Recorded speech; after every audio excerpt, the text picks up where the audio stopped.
Her name is Giovanni. She goes by Blame Girl. Ladies and gentlemen, close the stage, the one and only Blame Girl. Come on, sister, let's go. I like the way he said sister with the hard R. You notice that?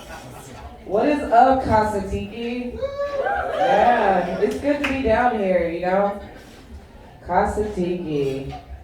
Guys, give it up for your bartender, Fabio. Funny story is I can't see, but I asked a couple, I was like, what? Oh, there y'all are. I was like, what's the bartender's name? And they were like, Fabio. And I was like, oh, Bobby? And I was like, yo, Bobby. He responded. It was really easy. So, yeah, he said my name wrong, by the way. It is actually pronounced Giovanni. Yes, say it with me. Giovanni. That's right. And I asked my parents, like, why did you give me an Italian man's name? Y'all are thinking it, right? They were like, Giovanni, you know, it's a man's world. And I want you and your sisters to be able to get jobs. And I was like, yo, that's really woke and progressive, but did you think we wanted to work at a pizzeria? Because me and my sisters, Mario and Luigi, y'all, we can't even cook spaghetti. We burn up frozen pizzas, so she was wrong for that. But then I gave myself the name Blame Girl, because like I wanted a girl's name, you know, and I like giving out my opinion. Like toxic men give out dick pics. You know, unsolicited. So get ready for some unsolicited opinions, guys. Alright, I'm gonna ask y'all first, because I'm polite, you know. So let me ask y'all, traffic, South Florida.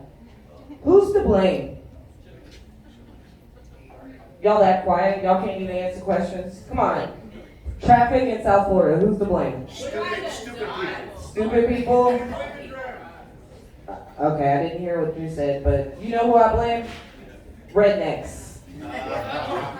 Y'all, I will go from Michelle Obama to Samuel L. Jackson. All over ignorant redneck in a truck. You know? Like, I believe the children are our future, and Barack needs to quit smoking. All these motherfucking rednecks on this motherfucking highway. That's what it's like riding with me, so.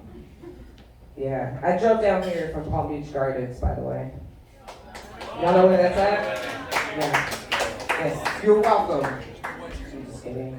No, I drove down here from Palm Beach Gardens, and like I drive all over South Florida doing these comedy mics, and it's very nostalgic for me. You know, it reminds me of college. Yeah, I used to drive around town looking for dick.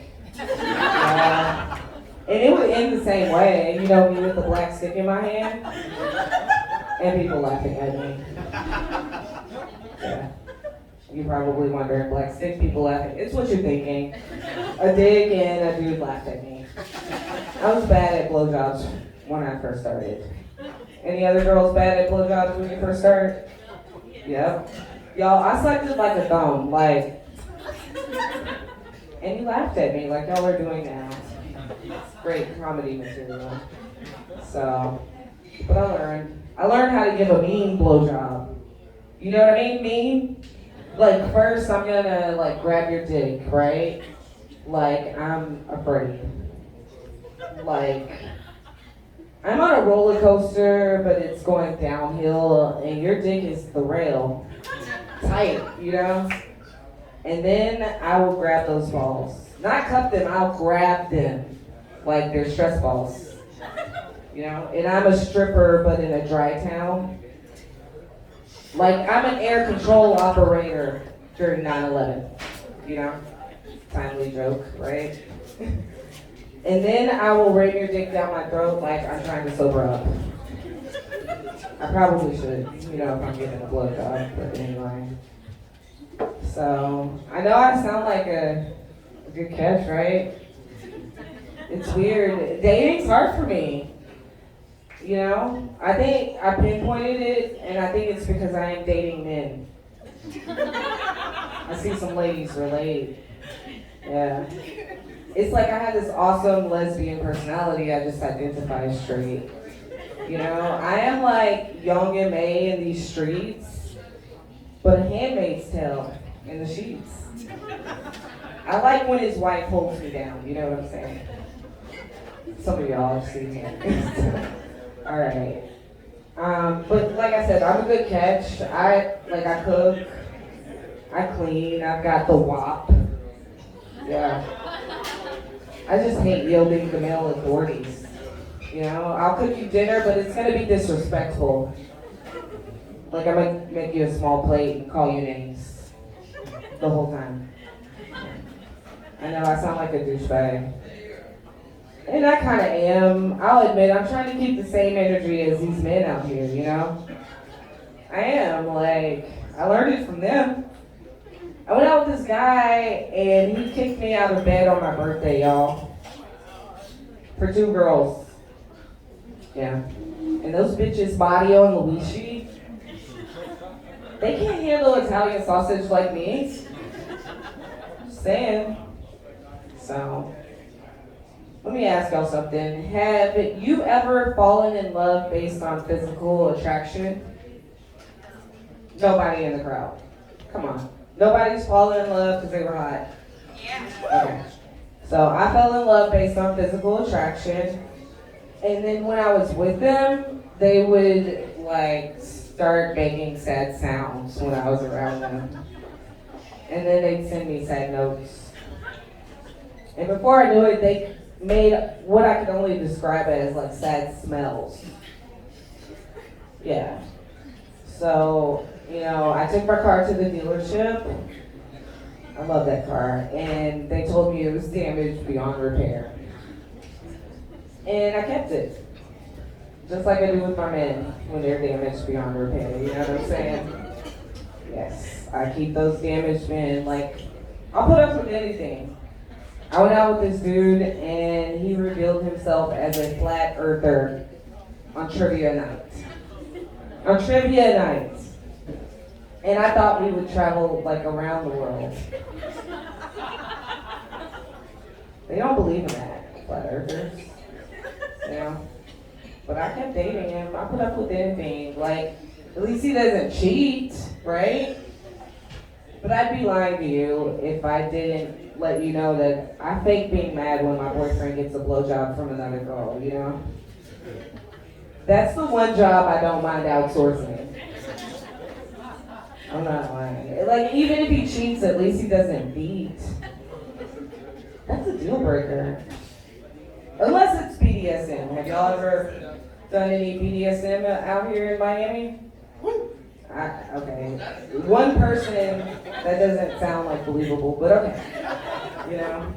This dude I went out with, a white man, he was into BDSM. He's like, "You gonna call me master?" And I was like, "Boy, your name is Tobin." Yeah. All right. I got the light, so I'm going to tell a couple more jokes. I want to ask y'all something. I like to do polls when I go out and do comedy. So let me ask y'all something. Penis size. Does it matter? Yes. That's weird, because normally guys will pipe up. Because, you know, if you give a man an opportunity to talk about his dick, it's like giving a woman an opportunity to talk about her day, you know? They'll both give you a mouthful. They will. So, me, I like small penises. Mark it down. For blowjobs, you know? It's like less of a job. It's like more of a blow hobby, if you will. I mean, I want to charge guys with the big dick for my labor. With hazard, she knows it's labor. With hazard pay. In case anything happens, you know? I don't swallow, is what I'm saying. But, so, okay, one more poll. Tell me, does anyone in here suffer from panic attacks? That is really surprising. There's so many white people in the crowd. I'm serious, like my white friends, they all have panic attacks. Over crazy things though, like Starbucks, being late, not me. Like, I'll only have a panic attack if a dude asks me for a blowjob. Like, if he says deep throat, I'll break out in hives. I actually think I'm allergic to blowjobs because, like, whenever I give them, my eyes get all watery and my nose gets stuffed up. And I just start coughing. So I tell guys now, like, I don't do that. I have a nut allergy. That should kill me, so I don't do those. All right, I'll do this last one and I'll get off. So I went out with this dude and he called my walk precious. Yes, ladies, precious. I took it as a compliment, but he didn't mean it like Lord of the Rings precious. He meant it like the movie Precious. You know, my girl is fat, oppressed, and angry. All right, give it up for your host, Joe Bob. Giovanni. Was she talking about charging for blowjobs? No. Do you have PayPal? No. A lot easier. I actually had my first experience since I moved from Oklahoma to Miami where I felt homesick to be back in Miami. I got invited to go to Tampa to do a comedy show at a strip club. So like a really ratchet ass strip club. Man, I got excited too.